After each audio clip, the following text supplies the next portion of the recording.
తిరుపతి గుడి దగ్గరికి వచ్చినామండి మేము ఇప్పుడు. మేము ఇద్దరం ఉన్నాం, చాలా కష్టపడుతున్నాం. ఇంకా చాలా ఉన్నాయి మెట్లు ఎక్కాలి. ఇంకా మా అన్న అంటారు ఇన్ని మస్తు కష్టపడుతుండు.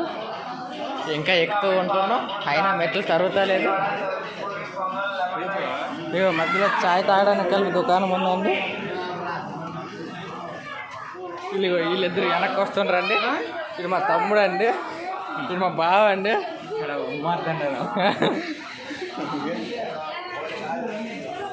ముందర పరిగెడతానండి, పరిగెడుతున్నా.